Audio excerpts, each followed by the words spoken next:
do think this is his signature year, right? If we said like rank Shanahan signature years to win with your third string quarterback. But do you expect him to win Coach of the Year? No, I don't. Do you? Do you think Sirianni's going to get it?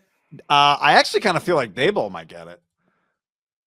My list would be Daboll, Sirianni, Shanahan.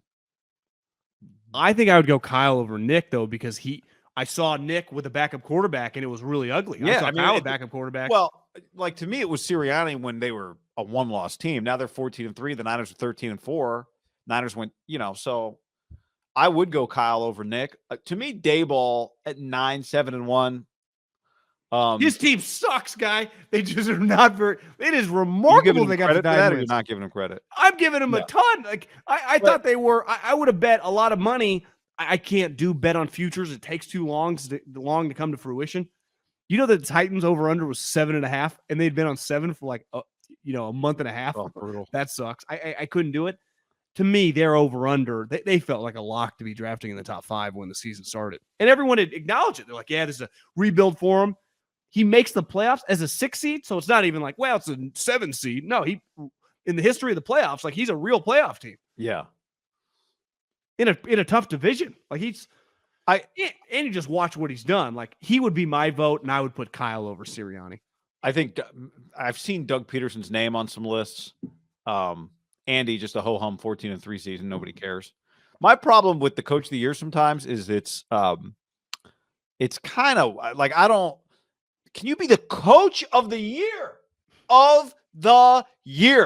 if you won 9 games? Like that's my one issue, and I think Daboll is I think he's deserving.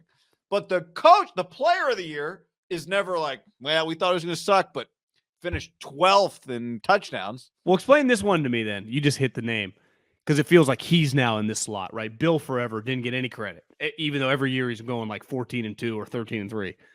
Andy Reid goes 14-3 when he trades one of the greatest players in the history of the franchise and a full first ballot Hall of Famer. They go 14-3. They sweep the division. The guy that might end up winning it, Kyle Shanahan, he beats the living piss out of. I mean, destroys them. Their point differential would be 15 points higher if that game did not exist, but it did. And Andy humiliated the 49ers. Yeah. But he ain't going to get a vote. He will not get a vote. Mahomes also costs him votes, right? That he has Mahomes. That hurts him. But I even watched, like they talked about it last night on the broadcast, just how much like he's pushed Mahomes to become a smarter player, play more within himself, work on his fundamentals. Yeah. And you just watch Patrick, like he's much more under control now, isn't he? There's no question he coaches, Pat. I'm just saying, I think that hurts you in the voting. No, I'm not. He's not going to win, but it's kind of crazy that he just. I don't think he'll ever get a vote the rest of his career.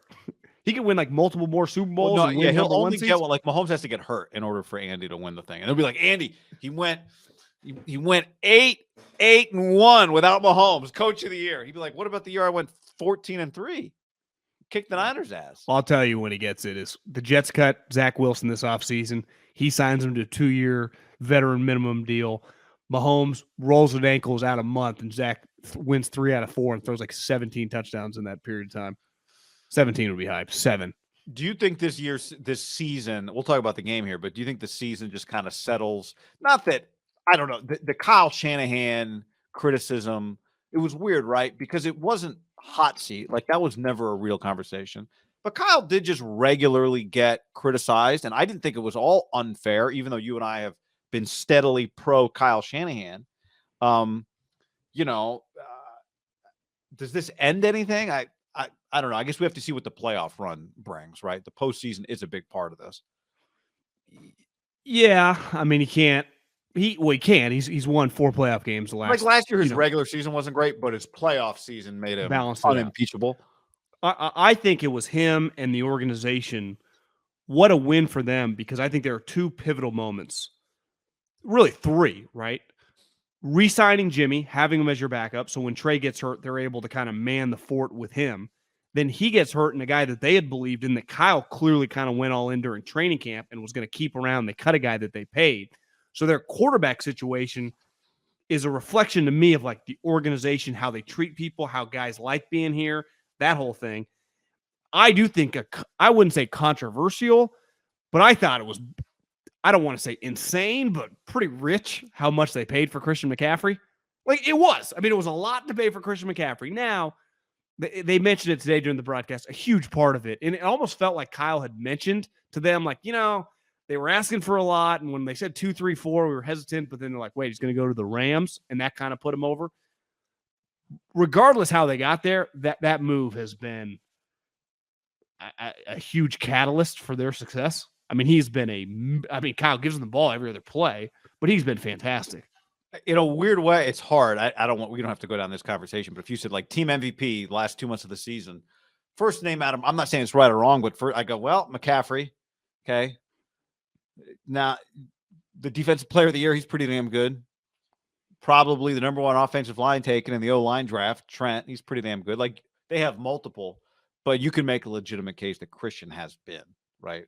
You're right. Yeah. And he had a big part of that. Sorry, you said two things. Was that the first But thing? think about this, like once he comes, and part of it's, I guess, Purdy too, but it feels like you're getting more now out of Kittle. You're getting more out of Ayuk. It feels more like a Chiefs offense of the last several years now. When he drops back to Pat, this offense feels explosive, and he's a part of it. Yeah. There was a third down play today, was like 3rd and 7, and the broadcast was like McCaffrey's out wide, and what they end up doing, throwing a comeback to Christian McCaffrey on the outside. You see that somebody posted the video of the route ISO'd. It's a pretty. I'm no route doctor, but it's a pretty sweet route. Yeah. He's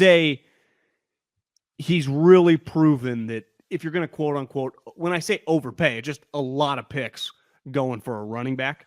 Even if you love them, we have to acknowledge that. We can't universally say running backs, you have to undervalue them, or they're like, yeah, you don't have to put much into it. And the Niners have proven that, right? With Mozart, with Wilson Jr., with Elijah Mitchell. Granted, he gets injured, but 6th-round pick, and he's freaking awesome. They go all in on McCaffrey. And part of it clearly also is he's under contract.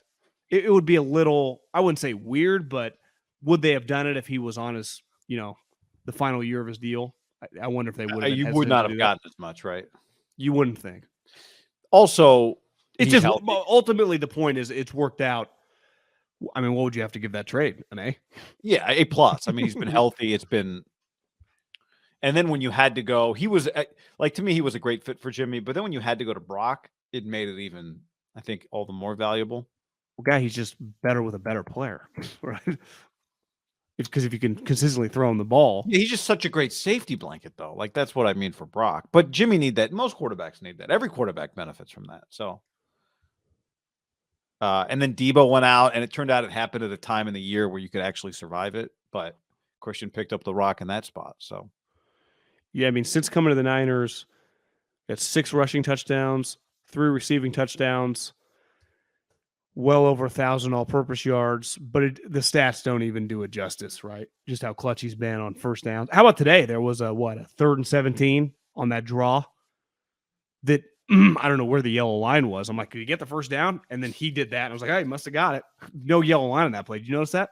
I didn't notice that. No, maybe I'm guessing it was pretty. Sometimes if you lose yards, it's hard for them to get that thing set up quickly enough. Maybe I don't know. That's true. You probably don't need that many yellow lines on 3rd and 17s. He never yellow line guys like the Cardinals. He got a little lazy. Fell asleep. 1, 2, 3. Cancun. 1, 2, 3. Kingsbury. I love when I see on the internet or read stories about Cliff Kingsbury is like, will he be in hot pursuit for college jobs? Like, guys, you do realize he got fired at Texas Tech for failing there. He's not. This isn't like Saban or Petrino, a guy that's had success, came to the NFL, and it was up and down. This is a guy who failed in college, like did not have success. Right? Also, that's the type of thing like somebody who doesn't pay attention to college that well. Like it's January 8th. What college jobs? Offensive coordinator jobs? Michigan? How many of those are Harbaugh leaves? But how many even OC jobs in college are open right now? Not many. Right? No, that's what I'm saying. Like I don't even understand. Like the timeline's off, guys. The hiring site Black Monday for college is what, like right after Thanksgiving? Like would he just be on Sean Payton's staff somewhere? He's owed a lot. I could see him taking a year off and just kind of chilling. Get some sleep.